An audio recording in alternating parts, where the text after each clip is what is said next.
All right. Well, good afternoon, everyone. It's good to see all of you today.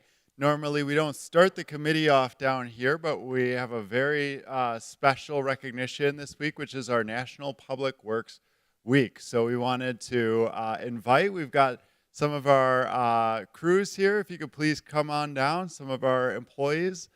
I know we have several of you here. We also have our director and our vice chair here as well. Welcome. Welcome. Thank you. Yes. Exactly. Exactly. All right. Ward 4 in the house. All right. Excellent. Excellent. I love that. All right. You want to come down here, council member? Oh, come on. Ward 4 representing. All right. All right. Perfect. Perfect. Yes, absolutely. Yes. All right. Look at this. There we go. There's some participation. All right. Excellent. Yes. Yes. I love this. All right. Don't be shy. There we go. All right. Excellent. Well, and Director, why don't I give you a mic too? You can MC with me here. But we've got some special guests with us today. We've got Janice Page. Welcome. Gretchen Peterson, and Jasna Hadzik-Stanek. Thank you for being here today with us. And we have, so Janice is a member of Women ERG and is field staff in our ramps, TM&R ramps. We've got Gretchen is with surface or stormwater and infrastructure. Doing this right? Oh, you're in traffic. All right, I'm bad at this. Sorry. All right, you're in TBS. Yep, and part of Women ERG, and then Jasna, you are in TPP. Yes, perfect, and is our Superstar Award honoree. There's so many acronyms here at the city. I'm trying to keep up with them, even within Public Works. So. And thank you for being here today with us. And not with us today, but Monique Fish as well, I want to recognize as our Superstar Award honoree as well, who we were able to recognize just the other day at Committee of the Whole, I believe. So wonderful. And we have a resolution today as well. And yes, I'm ready to read the resolution. Yes. So, declaring the week of May 21st, 2023 as National Public Works Week. Whereas the American Public Works Association will celebrate the 63rd Annual National Public Works Week, which will be held the third week in May with the theme Connecting the World Through Public Works. And whereas National Public Works Week is a celebration of the public works employees who make our community better by connecting, collaborating, and responding to provide the services we as a city depend on. And whereas public works professionals focus on infrastructure and services that are of vital importance to a sustainable and resilient city. And whereas the health, safety, and comfort of this community greatly depends on the service they provide, such as safe, clean drinking water, and solid waste and recycling collection, to help Minneapolis remain a clean and livable city. And whereas they manage the stormwater and sanitary sewer network to protect and improve the water quality of our river, lakes, and creeks. And whereas Public Works employees design, build, and maintain the thousands of miles of streets, alleys, bridges, bikeways, sidewalks, and the streetlights, signals, pavement markings, and signage to safely keep the city moving. And whereas Public Works employees keep the city's plows, garbage trucks, street sweepers, fire trucks, and so many more running, even on the coldest days and nights of winter. And whereas everyday Public Works employees take pride in making Minneapolis better. Now, therefore, be it resolved that the City Council acknowledges the significant daily contribution that the employees within the Public Works Department of the City of Minneapolis provide to the citizens and businesses throughout the city during National Public Works Week. Thank you.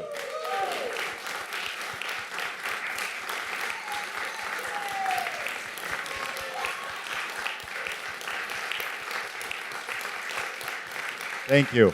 And I will turn it over to our director to say a few words.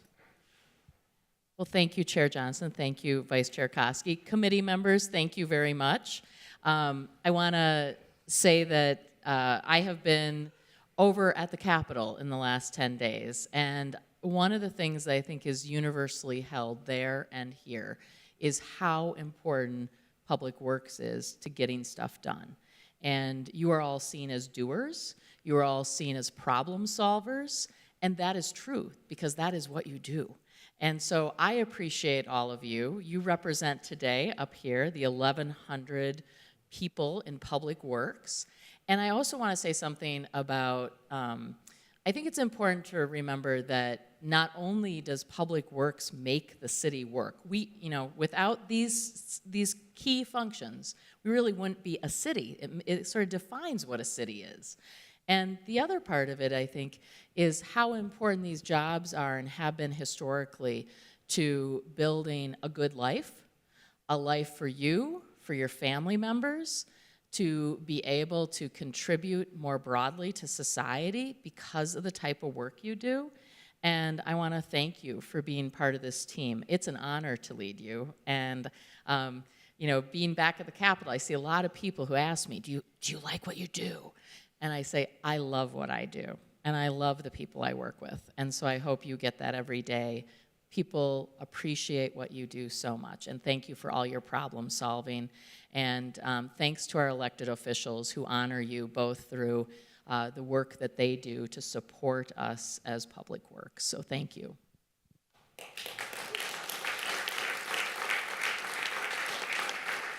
And I'm going to turn over to our vice chair, our vice chair of the committee, Councilmember Koski. Thank you, Chair Johnson. I just wanted to add on to the gratitude, and most importantly, as a new council member, and this is my first term, one thing that was so important to me was to be able to understand and learn what the role that you do each and every day. And so many of you have opened your trucks and your shovels to me in order to understand and learn and really get hands-on experience. And I just want to say thank you for all of the hard work that all of you do and the dedication. So I appreciate you being able to open that experience up to each and every one of us as well. Thank you.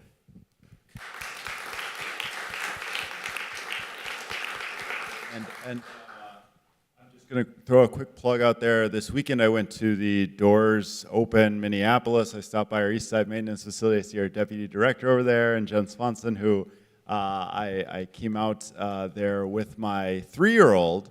And first off, he was more excited than I was. I was very excited. And he was literally running around the place and just so impressed by everything that the city does. And that was just a small taste of it. And I think for kids, they can really see it in the vehicles and in the big facility. But there's so much more than that goes into, like the director said, just running our city. And it's easy to get excited when you see, this truck or that sort of thing. But really, you got to think about all the people behind it at the end of the day, because all this infrastructure wasn't, it's built with machines, but it's built by people, for people in our city to really make everything else work and everything else run. And so it's just such an impressive effort. And wanted to see if any of our honorees today wanted to say a few words. Impromptu, I know. Yeah, I'm just proud to be a part of the city and history, because every day you see women out there like us representing, it makes another girl want to come and represent the city of Minneapolis too.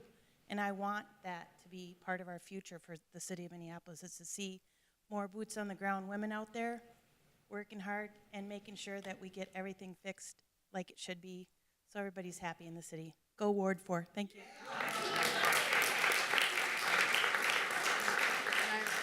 I'm just appreciative of the upper management that we have. Like you said, you love coming. I absolutely love coming to work every day, and I'm thankful for my superiors who just, I don't know. I'm just thankful. I love my job. What can you say? I love my job.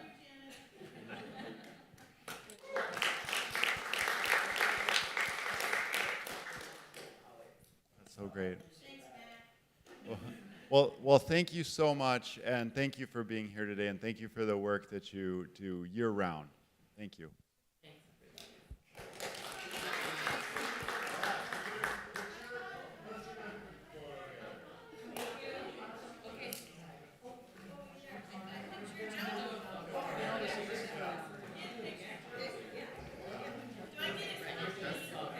Get in tight.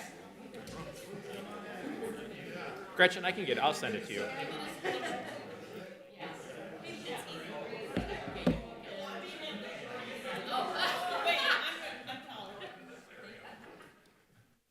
One, two, oh, hang on, new phone. 1, 2, 3, couple of photos.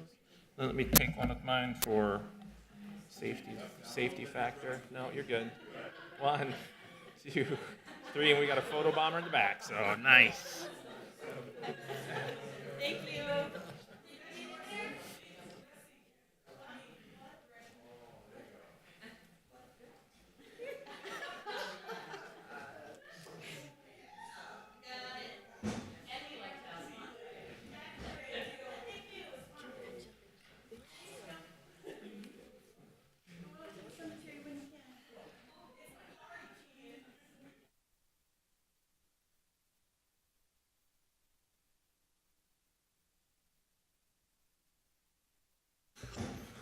All right, well, thank you. That was fun. We should make every week Public Works Week, right? All right. Well, good afternoon, everyone, and welcome to the regular meeting of the Public Works and Infrastructure Committee for May 18th, 2023. I'm Andrew Johnston. I'm the chair of the committee, and at this time, I will ask the clerk to call the roll so we can verify that we have a quorum for this committee. Councilmember Payne. Present. Wansley. Present. Vita. Present. Chugtai. Present. Vice Chair Koski. Present. Chair Johnson. Present. There are 6 members present. Let the record reflect that we have a quorum. With that, we'll move on to our consent agenda. There are 7 items on the consent agenda today, which I'll read for the record. Item number 2 is approving a large block event permit application for the Lush Plush Pride Parade, a little bit of a tongue twister, to be held June 23rd through 24th of 2023. The third item is approving a large block event permit application for the Saloon Pride block events to be held June 23rd through 25th. Item number 4 is authorizing a subordinate funding agreement with Metropolitan Council for the Metro Green Line Extension Project. Item number 5 is approving the layout for the 2nd Street South Pedestrian Safety Improvement Project. Item number 6 is authorizing an agreement with Xcel Energy for the Hennepin Avenue South Street Reconstruction Project. Item number 7 is authorizing the biennial routine maintenance agreement with the Minnesota Department of Transportation. Item number 8 is approving comments on the F-Line Bus Rapid Transit recommended corridor plan and directing the submittal of those comments to Metro Transit. And item number 9, at this time, I will also move approval of item number 9 under discussion, which is passage of a resolution declaring the week of May 21st, 2023 is National Public Works Week, which I just read during this presentation earlier. And is there any discussion on the consent agenda or any items that anyone would like to pull? Councilmember Payne. Thank you, Chair Johnson. I just wanted to say I'm just enthused about the F-Line BRT coming down Central Avenue, and just wanted to say I appreciate us making formal comments on this. Excellent. Thank you, Councilmember. Any other comments or questions? Not seeing any. All those in approval of the consent agenda, please signify by saying aye. Aye. Those opposed say nay, and that motion carries. Next, we'll move on to our public hearing, which is the Stormwater Management Program and Annual Report. And Director Anderson Kelleher, who will be presenting on this item. Thank you, Mr. Chair and committee members. Sharam Masagi, Water Resources Regulatory Coordinator, Surface Water and Sewers, will be making the presentation. Thank you. Welcome, Mr. Masagi. Thank you, Chair, Councilmember Johnson, and committee members. Thank you very much. My name is Shahram Misagi, and I'm very happy to be here today to share with you about our stormwater management program. Both the City of Minneapolis and Minneapolis Park and Board Recreation Board are co-permittees of our stormwater permit. And as part of the requirement of that permit, annually we were to hold a public hearing where we seek public input regarding the regarding the stormwater management program. And the purpose of the public hearing today is for that reason. Let me share with you, I work within our regulatory team, and I also love what I do. I enjoy it much. I work in a team where our motto is we don't do everything, but we make sure that everything gets done around stormwater. And that's really what we do. And one of the things that we do is tracking and reporting of our National Pollutant Discharge Elimination System, or NPDES, stormwater permit. And we do it for helping people in Minneapolis to have clean water for recreation and enjoyment. Now, we do that through a number of different programs. We have programs such as Adopt a Drain program, which it's a program where we empower the local residents and communities to adopt the catch basins in their neighborhood, and they clean it, and they maintain it, and they collect the debris and preventing it from going downstream. And this program was actually rated as top #1 in the country. We have other programs such as the Interpretive Science, where we have installed them at various different water quality pond areas, where we communicate with the community about the benefits and features of the water quality ponds and how they protect our water quality. We also have salt management, where we focus on reducing the use of salt or chloride on our surfaces and roads during the winter. And we also have green stormwater infrastructure, where we use stormwater practices with plants to soak up the rain where it falls, so preventing the rain from going downstream, reducing the stormwater. Of course, we also have a program about focusing on minimizing the issues of bacteria in our stormwater. So these are all the programs that we work with as part of our stormwater management. But before I go too far about talking about stormwater, I want to have your permission just take a couple of minutes to talk about what is stormwater runoff and what are some of the challenges with it. Now, as you can see on the screen, on the left side, you have this environment that you would consider a natural setting. A natural setting, for example, in Minnesota, where we get about 30 inches of precipitation a year. About a third of that would penetrate into the ground and the pervious area, go into the groundwater, and about a third of it actually gets evaporated back in the atmosphere. And very little of that amount actually runs off the surface as a stormwater runoff. Now, what happens when we change the landscape and we impact the landscape and we transform some of that pervious area into the impervious area? Of course, we're not going to have as much water finding their way into the ground, then we're not going to have as much water evaporating into the atmosphere, so we have more water diverted as stormwater runoff.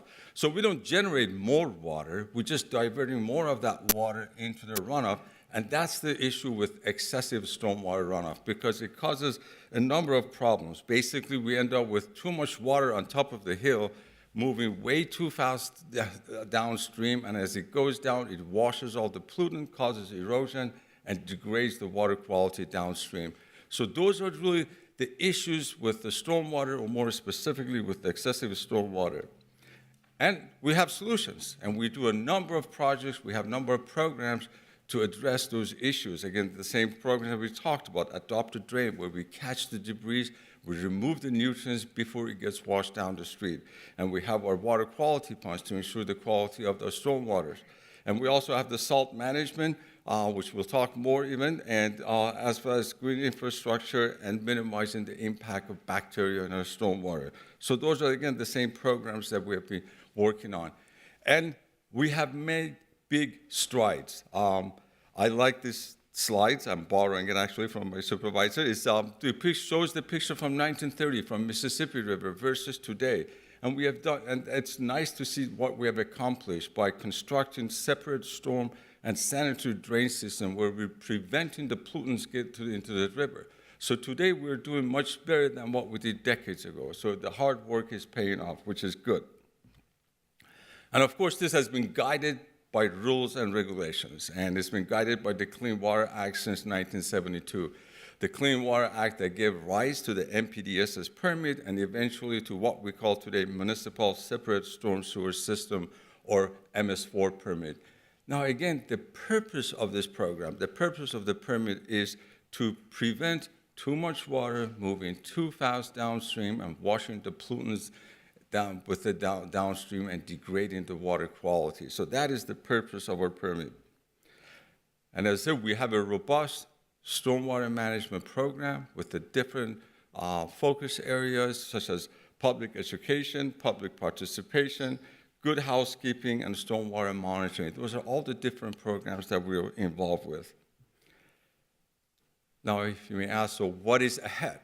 What can we do? What is ahead in stormwater management?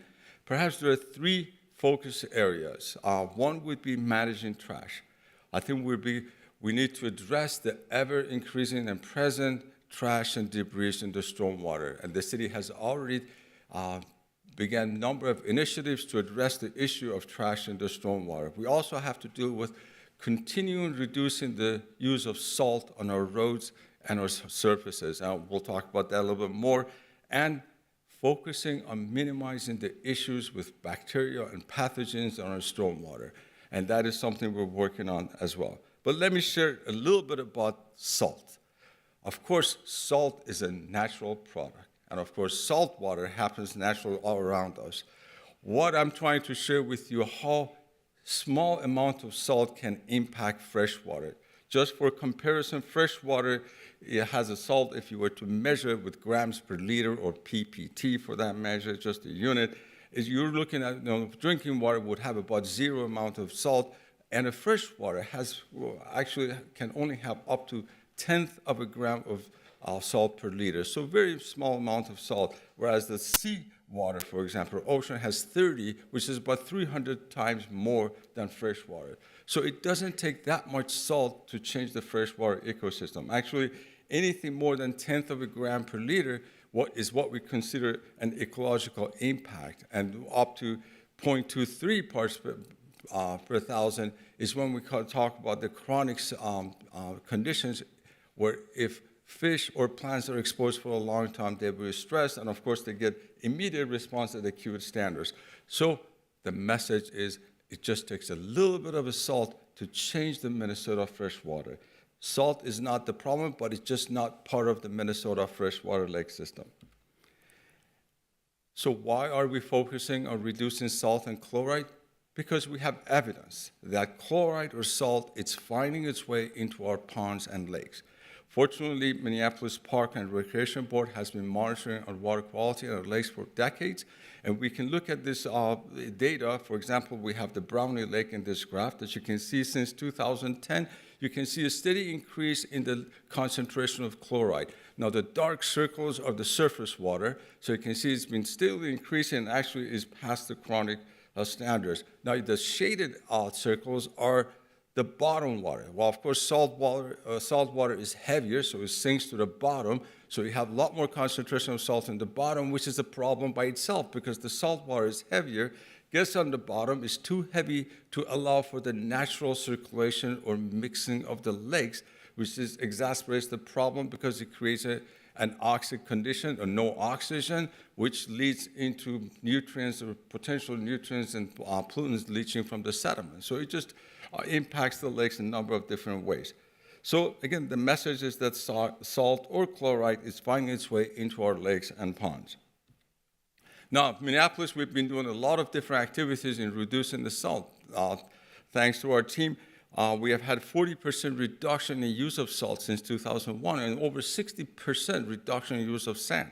So it's been working very well, and we have effective public education and staff training. We have an education program, both supported by Minneapolis Park and Recreation Board, and we also have been lucky to have had a Green Corps member with our team for the past 3 years focusing on chloride reduction. Just in the past year, in 2022, we were able to train over 140 of our staff with what we call smart salting, which is how do we apply salt, be mindful of salt, and apply it safely and still reduce the use of it.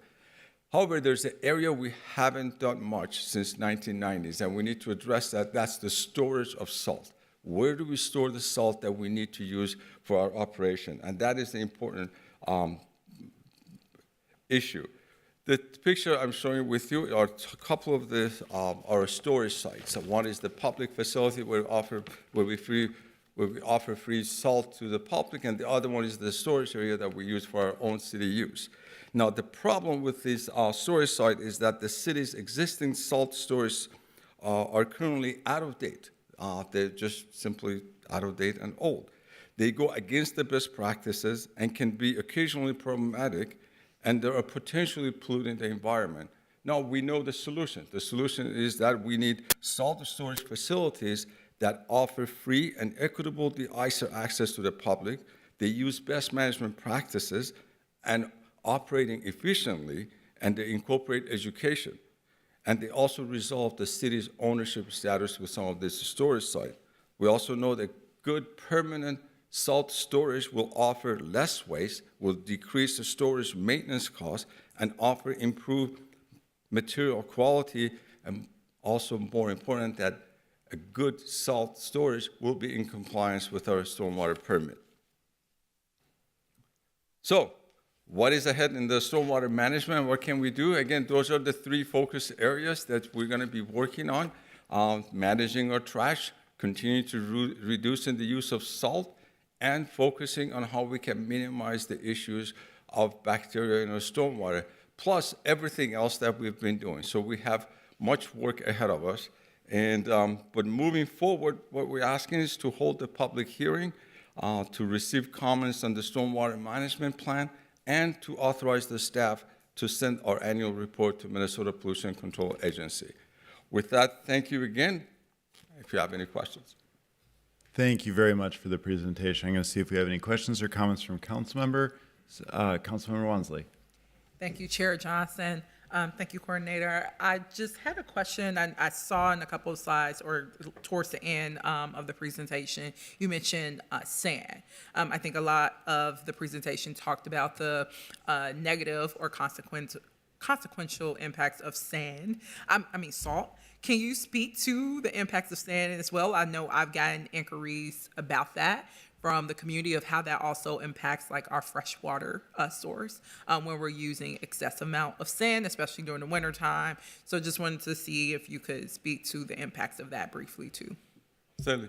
Chair, Councilman Johnson, if I may, I can share what I know about the use of sand as far as impacting water quality. As far as operation, I'm sure we can reach out to other public works who deal with it directly. As far as sand, of course, ideally we would want nothing but rainwater in our stormwater. That's what we strive for. And of course, sand by itself would be it could be considered a pollutant because it can impact the environment downstream.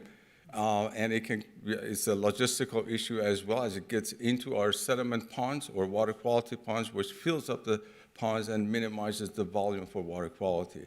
So it's by itself, it can impact the environment. Did I answer the question? A little bit. I'll follow up a little bit more. I think particular concerns that I've heard is it seems like sand has been positioned as a better alternative towards salt, I've often heard, but knowing there was a couple years ago where there was actually a sand shortage, and also knowing where are we retrieving the sand from? Is that coming from, our lakes, oceans, and things of that nature? What was contributing to that shortage? And if it was the demand for the sand as alternatives towards salt. So I know there's been a lot of environmental, scientists who have reached out in my ward about, okay, if there's been pushings for folks to supplement or replace their salt usage during winter times with sand, knowing the ecological impacts of that too. So I just wanted to follow up on that. You offered the piece about it, its pollutant impacts, but wanted to know if there was also, again, any information about if it doesn't seem like on that basis, like it's a better alternative to sand, but just wanted to see if staff could speak to that too, because again, I've gotten this inquiry for a number of organizations that specialize in environmental work. Thank you. Chair Johnson, unfortunately, I do not have the answer to that question specifically. I can reach out to the director if there are other in the rooms present who can answer the question. Director Anderson-Kellogg. So, Mr. Chair and Councilmember Wansley, I'm not sure I can fully answer it, but I do, the trend has been to use more sand being naturally occurring, less polluting than salt. I think that there was a concern about shortage of sand, and I think this is an issue with quarrying of sand and the crushing of materials to get sand into our system. I have not heard that lately, but we can work with Mr. Powman's team to look at kind of what the supply chain looks like for sand going forward. There are some other alternatives out there as well. We may use a few less of these, but one of the things that MnDOT uses on our roadways nowadays is something called beet heat, which is actually from sugar beets, and it's a natural product that gets applied wet to the roadway, and they've had good success with that. There are a few other things like that have been worked on that therefore could replace sand. The issue, I think, is at a certain temp, those products are not as helpful, right? And so that's where we get back to, a salt sand mix or a sand mix to give that grip for people. So I think, I do suspect that sand is going to be with us for a while as one of our solutions because it is less polluting than the salt to our water. But I think your supply chain issue question is a really good one. Yeah, I would love to see if there are staff who can provide some more figures on this, again, that I can share out with folks, and also knowing, as you mentioned, supply chain, how that connects with, as we're talking about rent stabilization and construction costs. You need sand to also build. It's a material, and if there was a shortage, and I think that contributed to the higher construction costs of the shortage of sand that's used for building materials, and then how that was leveraging rental costs or the rise in rents. So recognizing like how all of these intersect with one another. So just wanted to get a fuller picture. I know sand, it sucks around this. I mean, salt. It's already interchanging them, and was just wanting to see a little bit more of that in the presentation. But yeah, if staff could work to give a little fuller picture of what you just laid out, I think that would be great, and I can share that with my constituents. Thank you, Councilmember Payne. Thank you, Chair Johnson. I'll preface my question with I had been working with the Park Board mostly around our parkway maintenance program, and through that process got a lot more education about stormwater management. And one of the things that came up in our discussion was around some of the power sharing agreements. So where Public Works manages the maintenance for the parkway, even though the parkway's in their jurisdiction. I also learned about us having this kind of joint permit around stormwater management. And I'm just kind of reflecting on your slide that goes through the history of stormwater management and how everything used to go into the river, and we've incrementally moved towards keeping the stormwater cleaner. We're building a lot more green infrastructure, and I'm curious around joint power sharing agreements around maintaining our green infrastructure with the Park Board, and if that's an ongoing conversation, or if that's something that would be new for us to explore.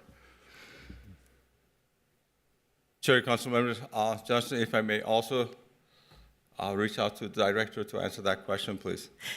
All right. Thank Director. you, Mr. Chair and Councilmember Payne. I think we're all well aware there's sort of an active discussion going on right now, requests from the Minneapolis Park and Recreation Board towards the city that will come through the budgeting process, both for the current agreement on parkways is a maintenance agreement, and I think we would all say that there is a need there to work together to find some more resources to help us continue to maintain and potentially even reconstruct parkways with the Park Board. I think on the stormwater issues, we have an active collaboration with the Park Board to keep our waters cleaner and in better shape than they are today. The issue with the idea of how do we do that and make sure that, we have a very built out department around this that Angie Kraft leads, Director Kraft leads.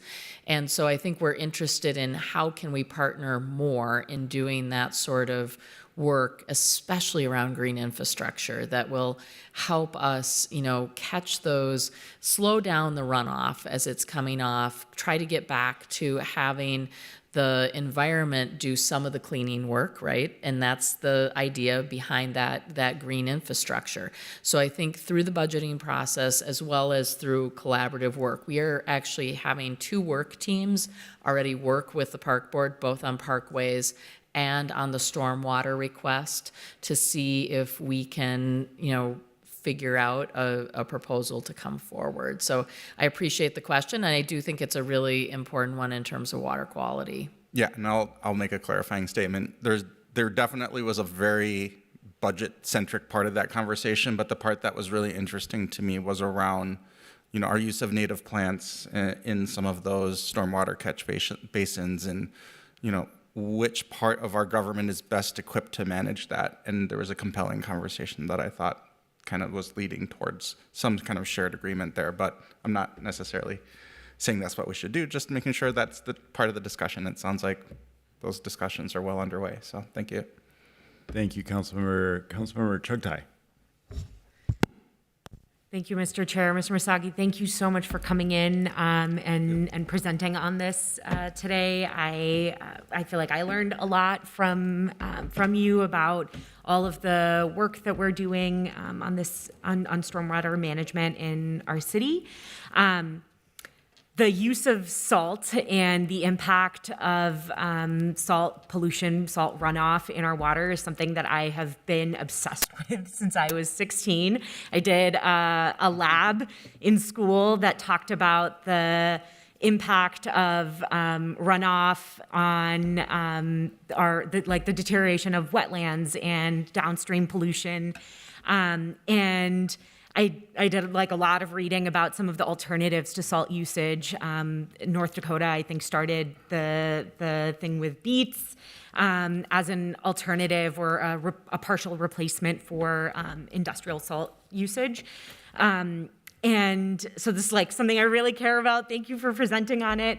I really appreciated the piece you talked about with public access to our salt storage facilities, where residents can come and access that too, if I understood that correctly. Are we in those publicly accessible facilities? Are we transitioning to sand at the salt facilities, or what is the what do we give out there? So All right, I'm Director. so sorry.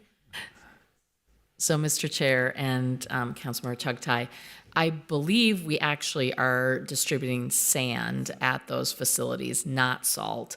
The salt shed that you saw is a salt shed that we would be using for Mr. Powman's operation on our plow trucks when we need it. And so there are cases, I think if you remember back during our very, very challenging winter, there was a particular set of days, and it happened over a weekend, where the freeze-thaw cycle created a sheet of ice all across the city, particularly in downtown, several accidents.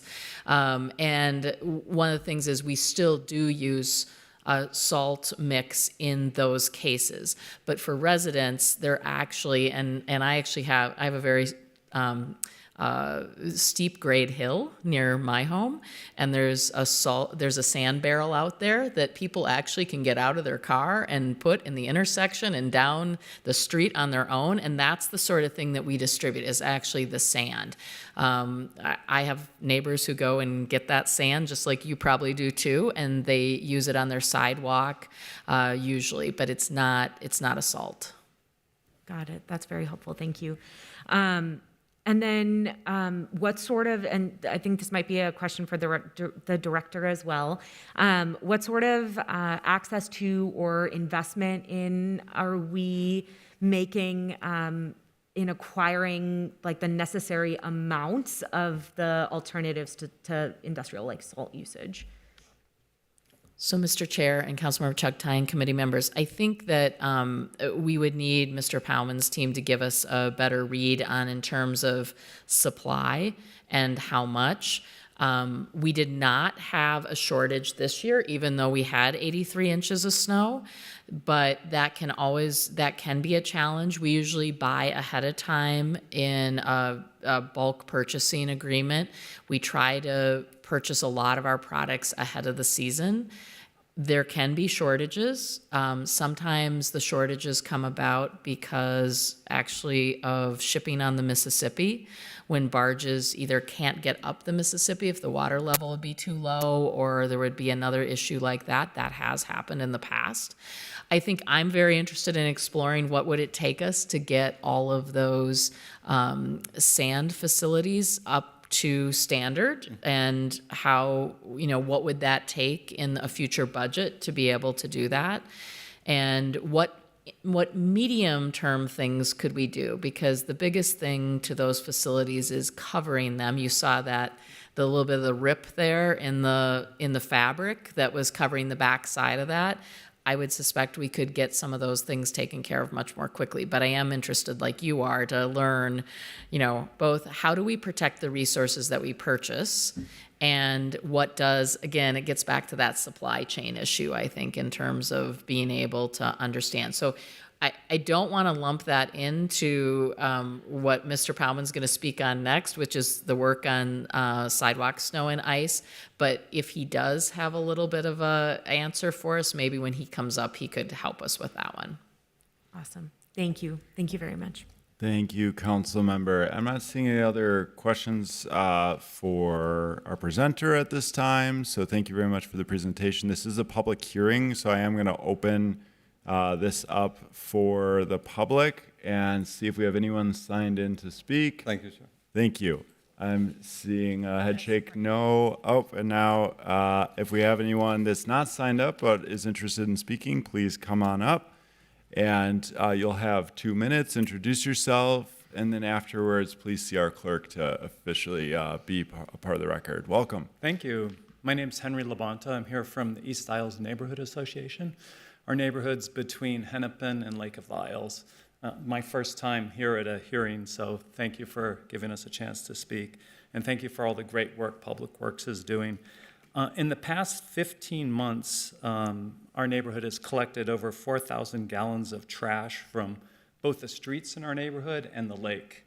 1,420 gallons of that trash was from Lake of the Isles. I've collected in my kayak and walking around the edge of the lake, including 110 syringes. So we have a pretty bad problem there. Clearly, almost all this trash comes from the storm drains, so stormwater management's really important. 1,100 gallons of trash was collected from Hennepin, just between Franklin and 28th Street. So we need to stop that trash before it gets into the storm drains. In the plan, I see that SMP 6.2 talks about street sweeping, and there's a quote of additional sweeping in high priority areas. I'm wondering what determines a high priority area. I would make the argument that Hennepin is a high priority area. I saw a street sweeping map a while back that reflected that Hennepin was not a commercial street. It should be swept every week, if possible. That would be a quick way to help solve this problem. In SMP 5.3, in the document I see modifying storm sewers, and Hennepin reconstruction is a great opportunity to address this. So there's no mention of this in the plan, but there are storm grates that are designed for drains to waterway that prevent trash from going into the storm drains. And there's other devices also that can prevent trash from going down the storm drains. There's also a Category 6 of outfalls maintenance. I was happy to see that there is some plan to trap trash. Okay. That's most of my comments. Thank you for hearing me. Thank you. Is there anyone else here interested in speaking? Not seeing any, so I will go ahead and close the public hearing. And I will just once again say thank you so much, Mr. Misagi, for the presentation. I always find it so interesting with these because I learned so much and tons about salt this time, which is really fascinating material, and also about the change in the landscapes and all of that, urban versus non-urban. And so I think it's really interesting content, and it's great to come away and learn something from this. And for our member of the public, Henry, who spoke, I'd encourage you to connect up with staff too, if you're able to, after this meeting and talk about some of the things you are seeing and some of the different possibilities to address those. You know, there was a really great presentation last committee, so if you're able to jump on YouTube and check that out as well, staff presented around Lake Hiawatha and solutions there around trying to improve the conditions and a lot of different possibilities and thoughts that went into it. I'll quick turn to our director for any comments or questions. Thank you, Mr. Chair and committee members. I think that an important note, Hennepin actually is swept once a week right now. I think, could it be done better? Could there be more? You know, some sort of other thing that we do with that? I am sure we can work on that. So I want to just mention that Hennepin is one of the streets that is swept frequently. The other thing is that, and hopefully we can get, work with city communications again on storm drain adoption.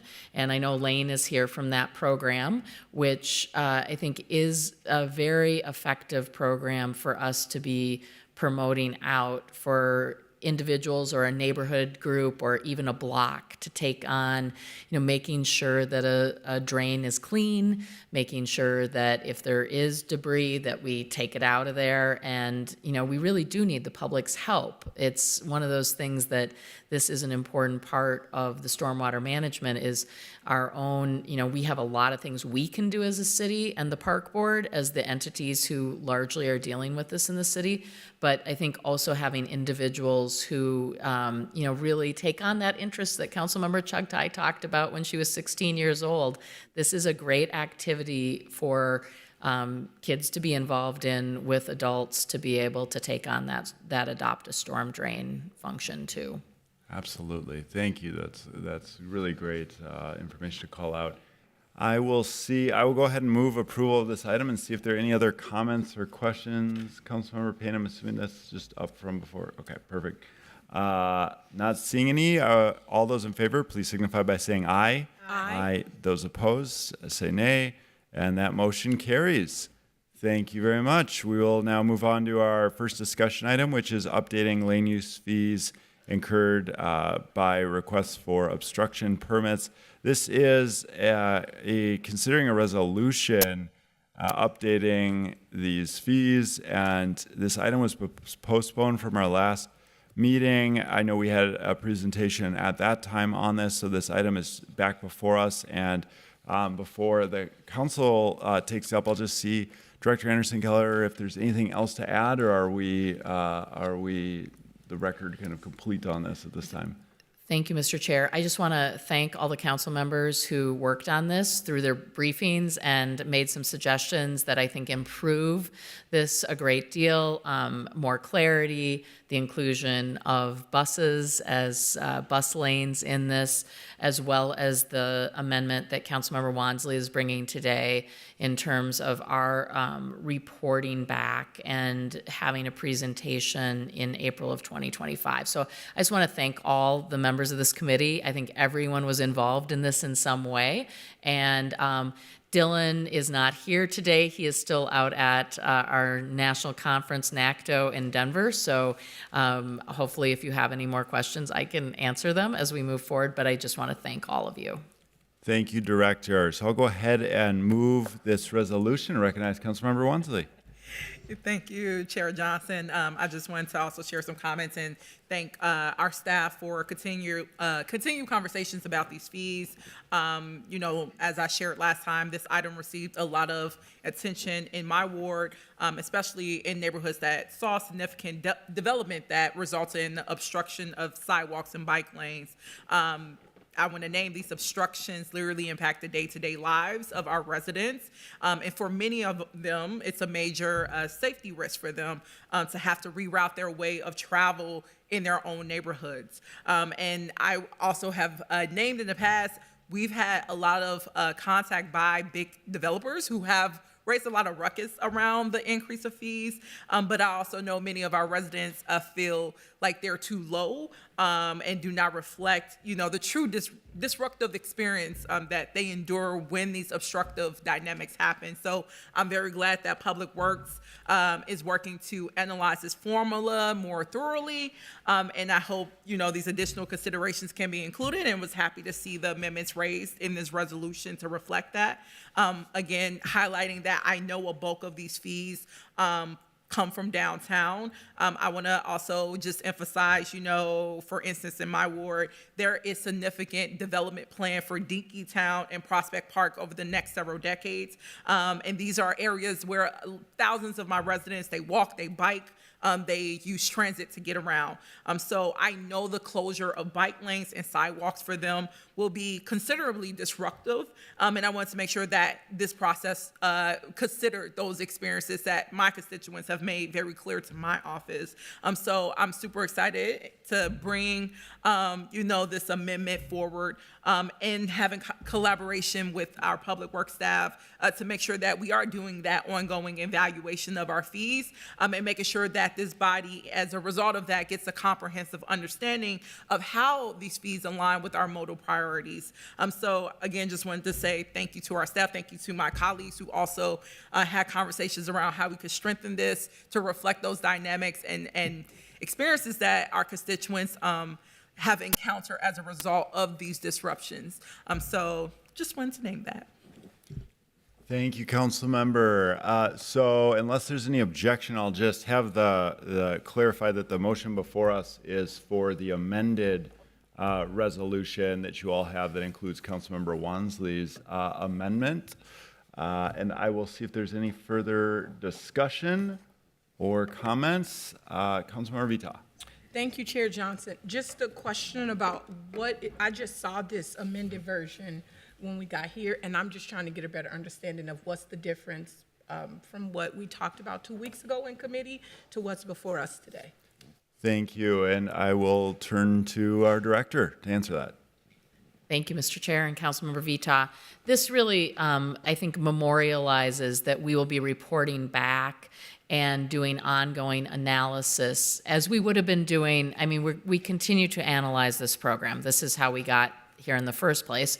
But I think this idea, because you heard the staff say when they made the presentation, we have actually accentuated the modal priorities in this new hierarchy further than they were before, which I think is important. So putting more emphasis on priority of making sure if someone's going to close a sidewalk that they're going to pay for closing that sidewalk, and we want them to actually do that as little as possible.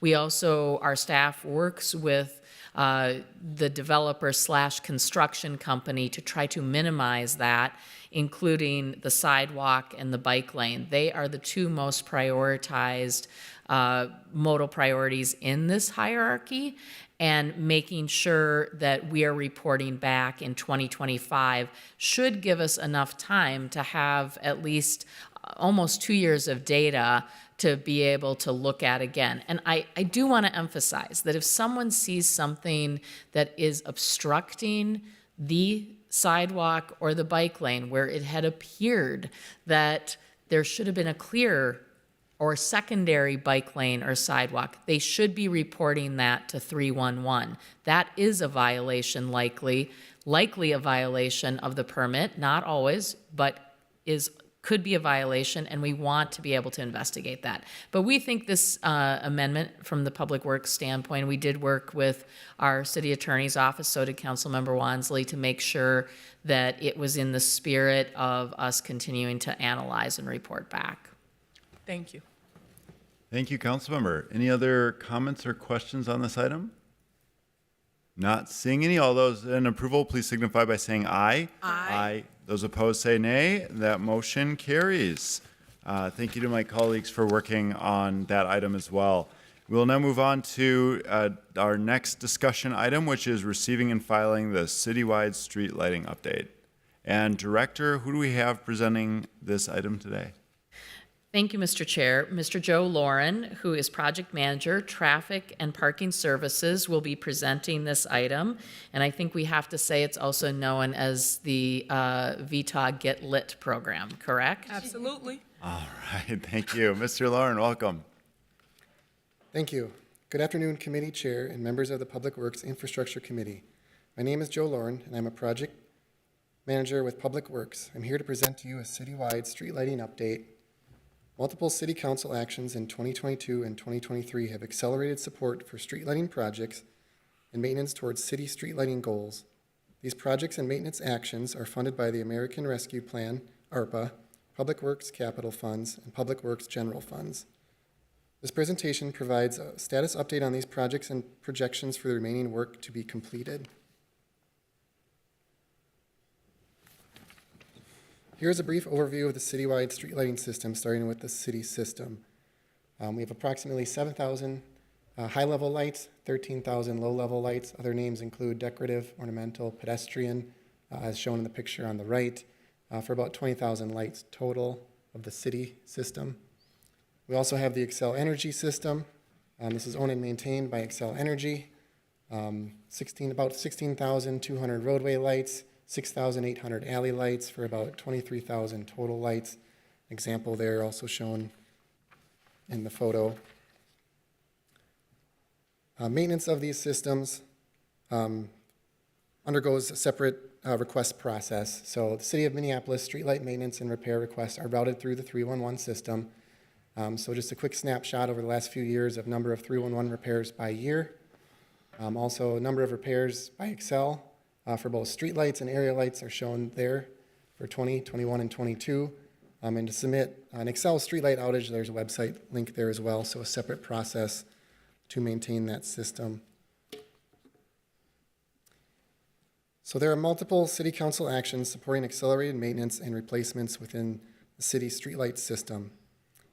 A few areas of these improvements are the American Rescue Plan, ARPA, funding for 311 backlog support, LED conversions on cultural corridors, installations of city street lighting adjacent to 3 different schools, strategic underground repairs in Stevens Square, Loring Heights.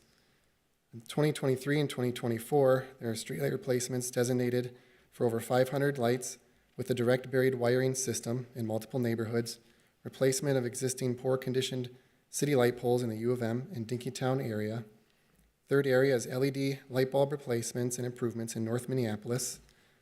And specific information for these areas of improvement will be highlighted on the next few slides. American Rescue Plan, ARPA, status updates include 311 backlog support. Since 2022, we've reduced this number from 650 to 211. This is approximately a 67% reduction.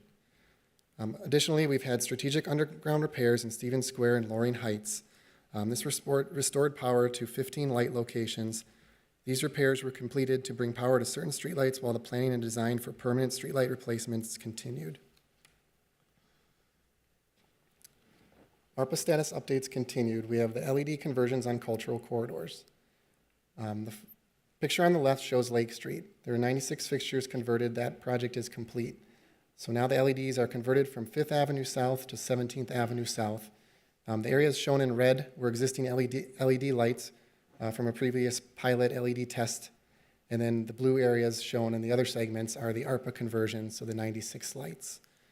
The picture on the right is the in-progress conversion on Broadway, West Broadway Avenue North. We're approximately 40% completed with that segment. The red segment towards the west is completed, and the blue segment towards the east half is still in progress. Here's an evening photo of cultural corridor conversion on Lake Street East. This specific photograph is between 16th Avenue South and Bloomington Avenue South. ARPA status continued. Installation of city streetlights adjacent to 3 schools, Hall, Franklin, and Bancroft, and they're within ACP 50 areas. The map area shown on the left is Elizabeth Hall and Franklin Middle School. The red segment, which is Aldrich Avenue North, is not included with this project because there's existing city streetlights there today. The blue segments shown are the proposed project for installation of the 15-foot city standard streetlights. This work is anticipated to start in June. This map on the right side of the presentation is the Bancroft Elementary School lighting project, and that will include lighting around all four streets bordering the Bancroft Elementary School, which is 38th, 11th, or 13th Avenue South, 14th Avenue South, and 39th Street East. 2023 and 2024 streetlight replacement projects. Replacement of over 500 streetlights with direct buried wiring is in progress. Replacements of the poor condition light poles in the U of M and Dinkytown area is also included with this streetlight replacement project. The 2023 streetlight replacement project is in progress. Recent activity includes project approval on May 11th, project design under final review, project bid and award anticipated in May and June. Construction is anticipated from June to the end of the construction season. Project area map is shown here, and the project website link as well, providing more information if people would like to look further. 2024 streetlight replacement areas, also the direct buried wiring systems are shown here. Project webpage is starting to be put together for these areas to provide up-to-date information as it's developed and available. So those are the areas shown in blue. The area shown in red is the U of M above ground work. That is both the 2023 and 2024 work. That's replacing just the above ground city streetlight asset. Most of that work for the U of M above ground pole replacement is anticipated to be completed in 2023. LED light bulb replacements and improvements in North Minneapolis. 117 low-level lights in the Lynn Bohannon neighborhood have been converted to LED. 124 low-level and high-level lights on Lowry Avenue North between the Mississippi River and Xerxes is about 90% completed. Additional 34 additional lights at various locations have also been converted to LED for a total of about 275 lights. The associated maps are shown here. Here's an evening photo of North Minneapolis Humboldt Avenue North near Creekview Park. It's also worth mentioning as electricity use is decreased, carbon dioxide, CO2 emissions are avoided. These amounts shown are yearly estimates projected after the completion of the work. The green line shows the CO2 avoided by the 2023 and 24 replacement of the direct buried wire streetlight systems with LED fixtures. The blue line shows the CO2 avoided by LED conversion of fixtures on existing poles. The amount of CO2 avoided is higher per fixture with the blue line due to the inclusion of high-level fixtures which have a greater amount of electricity reduction.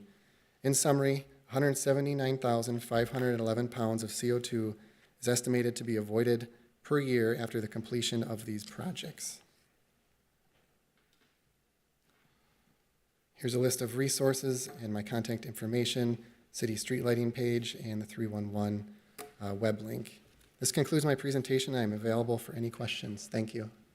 Thank you, Mr. Lauren. We really appreciate the presentation. And I know we have Councilmember Wansley with a comment or question, but first I'm just going to turn the chair over to Councilmember Koski. I got a family funeral event to go to, a wake. So thank you. All right, thanks, Councilmember Wansley. Thank you, Vice Chair Koski. So first, thank you to our staff for giving this presentation. Many of folks in Public Works know that it feels like every other week or 2 weeks, we're scheduling meetings with different cadres of my neighbors with Public Works to get an update on this. So it feels good to finally have this presentation come forward to this body so everyone can hear what the progress, what the plan is around getting our lights fixed and improving safety conditions, because this is an extension of having safe streets all across our city. So I just want to say thank you and to our Public Works leadership for bringing this presentation forward. This has also come up repeatedly, and this was included in the presentation of seeing, project websites, be included on the City of Minneapolis website for the projects that's going to be rolling out in 2024. And I've shared this with Public Works staff of, our constituents would love, instead of having to schedule these individual meetings with staff, if they could just go on the website and be like, oh, okay, this is when mine is happening in my neighborhood. So could you share if there's any conversations around what it would look like for Public Works to have a project website that shares these tentative timelines on all street lighting updates before. I believe I think you shared that they're going to be kind of rolled out continuously in the future, but is there a way to get that ahead of time online? Thank you, Vice Chair Koski, Councilmember Wansley. Probably the best example of what the 2024 streetlight replacement project's website would look like would be to look at the 2023 streetlight replacement project website, just because those projects are further along. That would give a good example of what information is listed at the project webpage. And so what we like to list on there is show any presentations that are presented to the public, any maps associated with the projects, any upcoming meeting dates, both the locations where they are physically or if there's a virtual option, which often there is. We like to post frequently asked questions, and then as well as my direct contact information if people have more detailed or specific questions. And so that is the plan on how we would kind of roll that information into the website to be fully comprehensive and then in advance of the work being done. Okay, so there is conversations, it sounds like, to do that earlier. From my understanding, versus, 2024, is there a way to get that a couple months earlier online? I see. Chair Koski? I think that what Mr. Lawrence, so first of all, this presentation is a public presentation. So being able to take those couple of pages that you saw that sort of predict out where the areas will be in 2024 is certainly something that council members could use right now. And I think that there is maybe the balance between the detailed project page, which is what we see for 2023's project right now, and more of a potential one landing page that could sort of say, this is when these projects are coming in 24. I think that's what you're asking for, Councilmember That's what Wansley. I'm asking for, Okay. yes. Madam Chair and Councilmember Wansley, I think that we can get that done. I mean, even if it's a bit static, using the slide that we have would be appropriate. That would be great. That would save, I think, a lot of us time. I mean, meetings are great. I love my constituents. I get paid to serve my constituents, but if we can save a meeting and I can let my constituents know, here's a web page that has that repeatedly, that would be great. Thank you. Great question. I see Councilmember Vita. Not a question. Yeah, Joe. I love it. Joe, in my family, when someone gets it right, we say they understood the assignment. You understood the assignment, Joe. You got this light thing on lock. I love it. It has been truly a pleasure for the entire Ward 4 office to work with you. Betsy's only in here because you're in here, Joe. She may have a question afterwards, I don't know, but when she saw you were going to be presenting, she had to come say hello. So thank you so much for all you do. There's so many lights. Just in my ward, there's 275, and we hear a lot about how well it's going. You just showed Humboldt Avenue. I could see a huge difference from, a year and a half ago. So thank you so much. Thank you for helping out Ward 4 and the North Side, because Broadway is looking good too. Thank you. And Suzanne Murphy too. Excel Energy. Thank you, Suzanne. Director? So, Madam Chair, thank you. I want to point out, I was going to point out Suzanne and her colleague in the audience from Excel, because it is a partnership on lights in the city. And I want to say that 311 does a great job of helping people usually determine, and then we, in 311, they send to Excel and are able to take those Excel facilities and get them to them as well.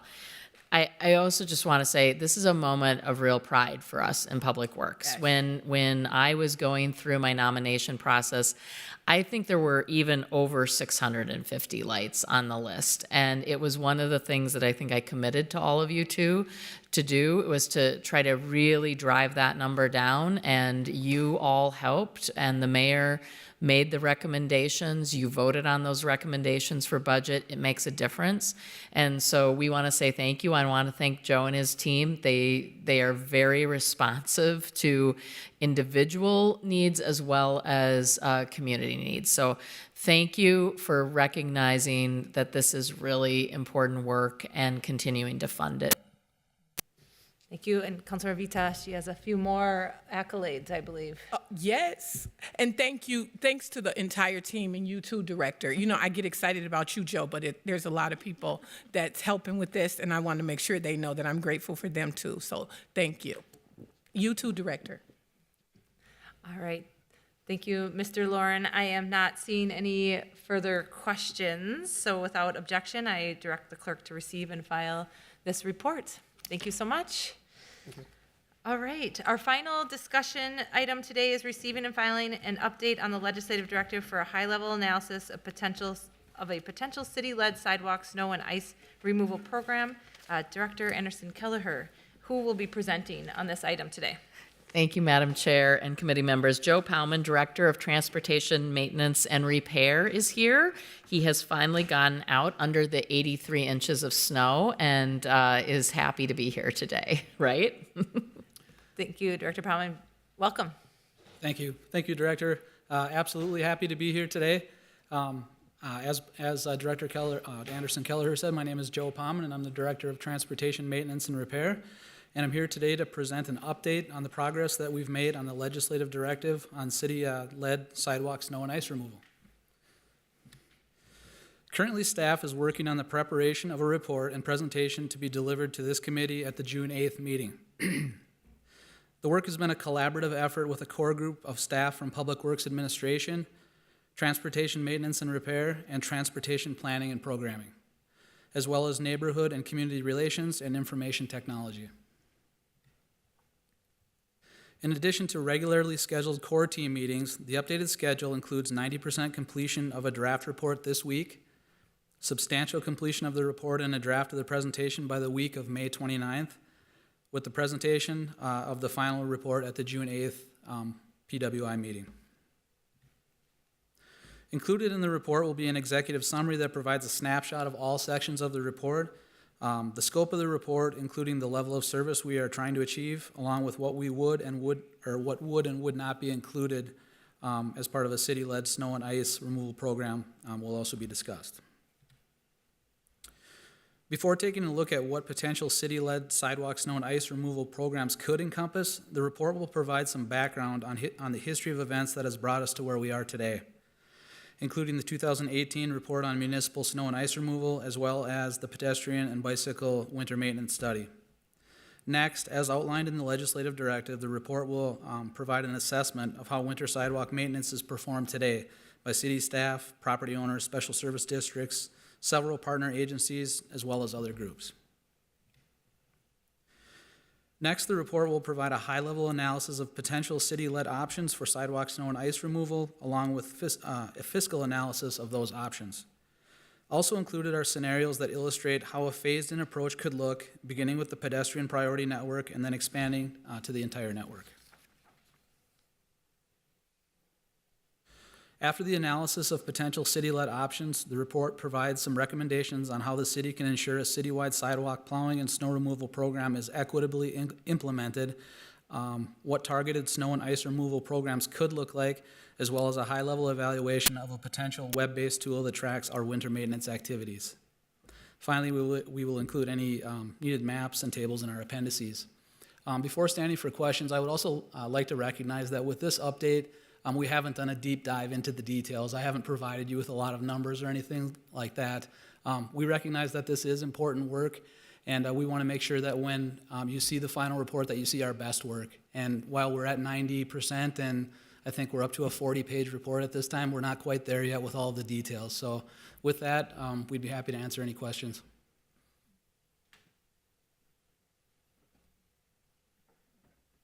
I see Councilmember Payne.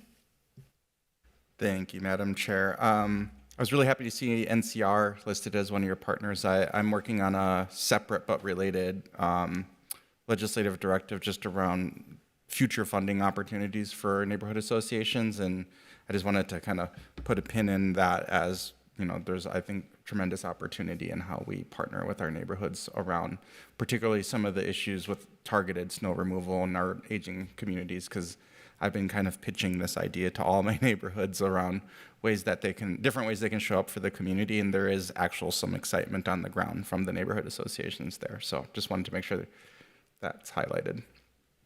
Chair Koski and Councilmember Payne, thank you for that feedback.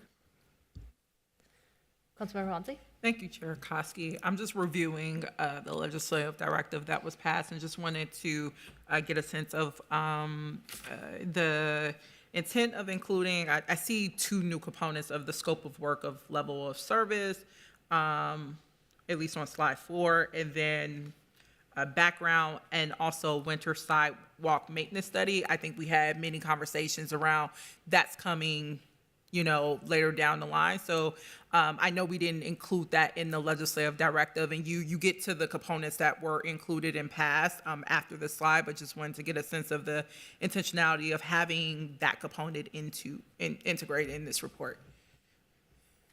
Chair Koski and Councilmember Wansley, I want to make sure I understand the question. So the previous winter maintenance study, I think, is included in, you know, the history of what has gotten us to where we are today.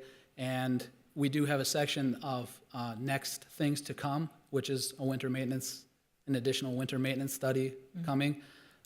Does that answer your question, or?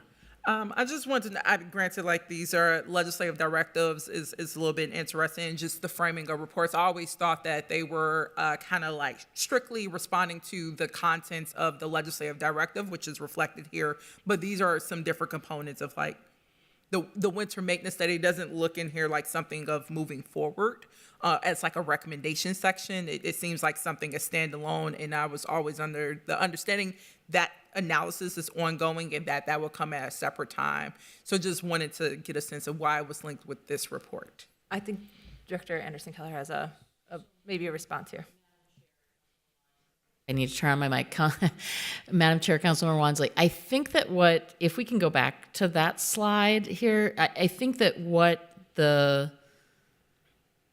this is really the background and then trying to include portions of the upcoming winter sidewalk maintenance study that are relevant to this analysis. So because that work was already started, there are portions of it that are relevant to this legislative directive. We don't want to divorce that work from each other. We want to actually include that work where it is applicable to inform the legislative directive, and that is what we're doing with it. The other issue you mentioned is level of service, and we had quite a debate around level of service, as I remember it, when the legislative directive was being formulated. And so if we go to that slide, we're really using what our current ordinance is as level of service, which is to have a clear sidewalk within 24 hours of snowfall stopping, I believe. And in commercial quarters, I believe it's 4 hours. 4. So we are using that definition of level of service as we are doing the analysis, that the team is doing the analysis on both equipment, budget, phasing, all of those things. Because there is no other level of service that we have that we could peg the report to. Otherwise, we'd be sort of making something up, and we did not want to do that. And just thank you, Director. I wish we could have kind of both the legislative directive up like a split screen in this. I think it's getting at, are you framing levels of service as 0.5 of the legislative directive, where it asks having an assessment that includes costs related to programs, staffing needs, and the frequency of usage? That's 0.5. Is that where you all are basing kind of the level of service and being in response to that section of the legislative directive? Again, I'm just going by what we passed in the legislative directive. I get the background is additional context, but I think we're also trying to be clear of like sticking as much as possible to what we passed in the legislative directive. So I just wanted to get a sense of, is that what you're connecting it to in this LD? So, Madam Chair and Councilor Wansley, I think the actual assumption of level of service is paramount to the whole report. If we don't have sort of pegged to what the ordinance is, then we really are not doing the work you ask us to do. So I would say it actually relates to every portion of, and I'm seeing Cadence shake her head and Mr. Powman shake his head. So I think that this is key to being able to present accurate information to you in the legislative directive. Okay. Just wanted to get clarity. Again, I think we've had lots of conversations in our legislative department just around alignment with our LDs and then the information that's being reported, and why I'm glad we're having updates like this of like, okay, are we staying as much as aligned with what was passed, and asking questions around that. So thank you for providing that context. All right. Okay, thank you so much. Thank you, Mr. Paulman. I'm not seeing any further questions, so we can, I don't know if we need to, oh yeah, we Receive and need to file. receive and file that, so please. Clerks, I appreciate that. With that, we've concluded all business to come before the committee, and without objection, we stand adjourned.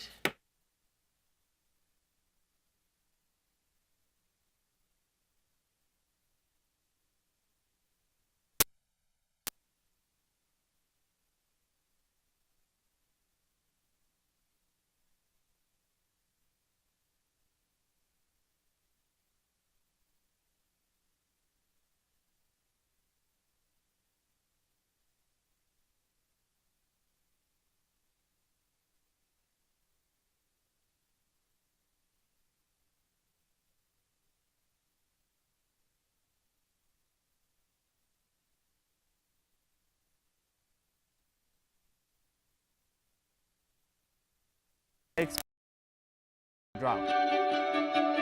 The Shakopee Mdewakanton Sioux community is partnering with Minneapolis by adding biochar to their compost that will be used